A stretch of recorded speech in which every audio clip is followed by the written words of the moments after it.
What is up, everybody? To Reverse TV today, and we're gonna talk about Suicide Squad Kills the Justice League. Apparently, this game was a major flop, and it's not really a big shocker when they first revealed this game. A lot of people were just angered that this was just like a generic, just co-op shooter game. The enemies were generic, nothing very impressive. It just had like the DC skin. And Jason Schreier is doing a story about how he did an interview with 24 people who worked on this game on how Rocksteady Studios went from the revered Arkham series to a $200 million flop. Yeah, people gave Gotham Knights a pass because that game was very mediocre, not well received. People gave it a pass because it wasn't Rocksteady Studios who made the mainline Batman games. But now that they released this, people are even side-eyeing the Rocksteady because how do you go from, like they said, the revered Arkham series to this $200 million flop? That's a lot of money just down the drain from this nonsense. So yeah, I believe the people who are working on this game are not even working on it anymore. They were working on a director's cut for the Hogwarts Legacy game, which that sounds very cool. I don't know if I would buy that again because I played the first one. They would have to add a lot of content to make you want to buy that game again. So they can convince people to buy that game, sure, but I'd rather have the Hogwarts Legacy over this, to be honest. Or I just don't get it. How do you have such a hit with Hogwarts Legacy, which is a single-player game?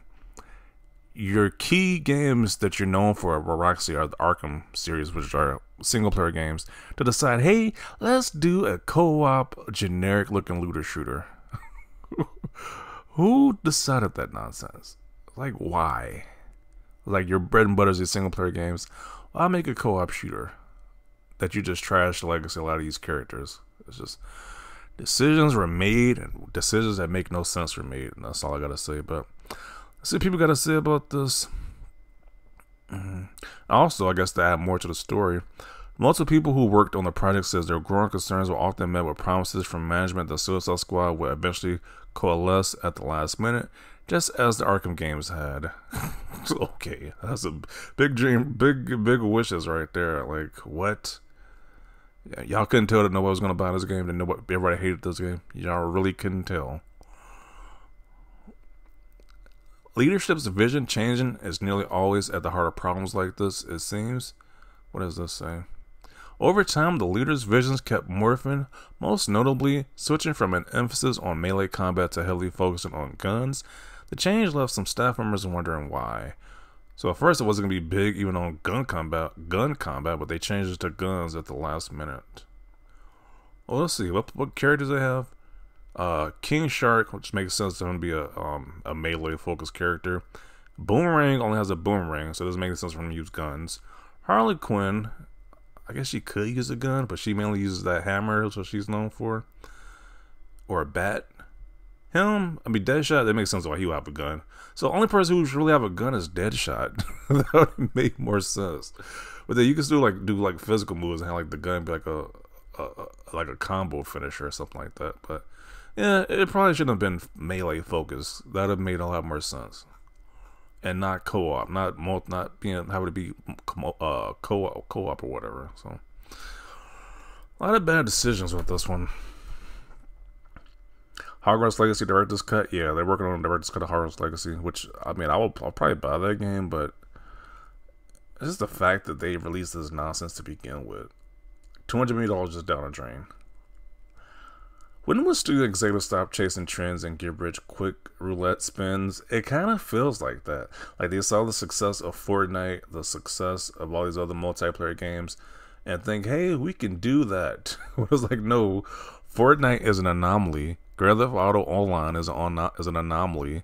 Every game as a service game is not going to have that success. And when people are telling you, hey, don't turn this DC game into one of those games as a service games, you should listen. Like, I don't understand how that backlash they got from the first trailer didn't show them enough. That nobody wants this. That's what happens when studios make a game that we 100 times said we don't want. WB just never learns. I really don't. I know it's not as fun to repeat yourself, but baffling how they just ran in the opposite direction of everything that made the Arkham games work. It's like, hey, we saw the Arkham games did very well. Let's do the complete opposite of that and release a game that's nothing like those games. Yeah, that makes a lot of sense. Every corporate executive reading this, what is this? Notice the children who are wrong. I am out of touch. Am I out of touch? Okay. They made a game that no one asked for and took 8+ years to make it. It's just very weird decisions.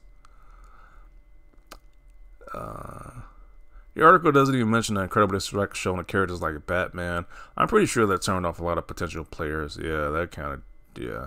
Like, cause we have seen, if you read the comic books or whatever, a lot of these heroes die in comic books. So that was, I mean, that was fine to an extent. But when you said that this game is canon to the Arkham games you just played before, and Batman just goes out like that, that's just wild to think people are gonna be a-okay with that nonsense. Completely ridiculous. And then how they just clone to other characters like that. It's just like, wow. Just like no respect to the character, the heroes at all.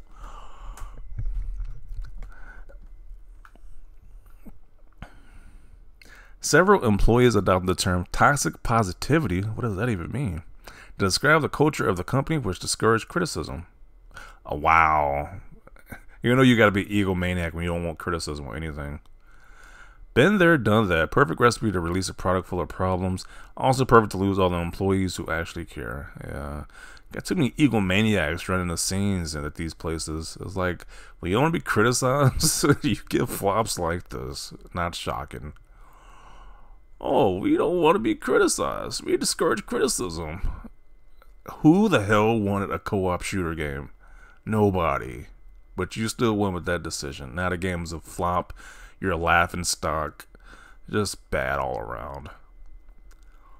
Wasted a decade and hundreds of millions of dollars. Why did they think to try anything other than a tried-true formula? Yeah, people have been wanting to make a Wonder Woman game, a Superman game, a Justice League game. Hell, even a Teenage Mutant Ninja Turtles game. Rocksteady, they wanted Rocksteady to make those games. They said, nope, the hell with those. We're going to give you a Suicide Squad game where it's like a generic shooter. You take that, and we're going to call up the heroes that you've been begging us to make games for. Like, bro, that's just a slap in the face to the fans. And I guess they got that slap back because the game flopped. So joke's on them, then. If you could tell, I am kind of slightly pissed about this because, once again, a lot of those games I named people wanted, but they said nope and made this nonsense right here. It's just ridiculous. Like, people enjoy the Suicide Squad stuff, but when you make something that's lazy and it's like ridiculous, it's just like, what are we doing here? There's so many people just out of touch who run these companies. Just out of touch with what their fans want. It's just ridiculous. Like, you could have asked the average person who played the Arkham games, if they would have wanted this, they would have told you, no, this is stupid. You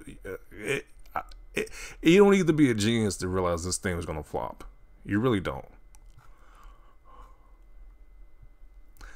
And this just proves my point, what I wanted to say further. Executives don't know what the F they're doing. They clearly don't. Like, I wonder how they got these positions. They not play video games. Maybe they're just numbers people. Maybe the people who came from different industries that don't care about video games at all and decide that, hey, it's a superhero genre, right? Let's just make another superhero game, even though it's not what people wanted who enjoy these games. And it just clearly shows they don't know what they're doing. How to create a mega flop. 1. Change scope and features constantly due to executive demands. 2. Let wannabe authors bottleneck the whole process. 3. Set for constant staff changes due to morale and misleading new hires. 4. Take twice as long to release as originally planned. The studio unfamiliar with multiplayer / live service, check. Weren't willing to commit the manpower of games like Destiny. Back on that first point, yeah, Rocksteady don't do multiplayer games or live service games. Why would you have them make this? It's just like, what? I just get more angry the more comments I'm seeing, so I'm gonna conclude it right here because I'm getting more and more angry at the stuff we're gonna have Rocksteady do, but they decided to release this nonsense. I'm glad this game flopped. I usually don't like when games flop, but I'm thoroughly excited this game flopped.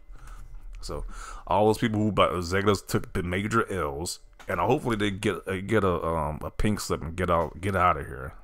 So I'm gonna include it right here. Definitely want to see your thoughts down below about this. Leave a like if you like this video. And as always, thanks for watching and peace.